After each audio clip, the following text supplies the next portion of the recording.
कुंवर जी आप ये क्या हो गया आपको? किसने आपकी ये हालत बनाई है? ये तो मेरी कर्मियों का फल है। आओ मेरे साथ।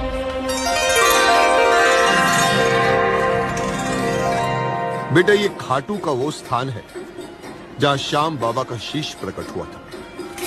इसके बारे में कहते हैं कि इस कुंड में कोई भी कुष्ठ या कोई भी बीमार इसके अंदर स्नान कर लेता है तो सारे रोग दूर हो जाते हैं। जाओ इस कुंड में स्नान कर लो और देख लो उनका चमत्कार। लाओ इसे मुझे।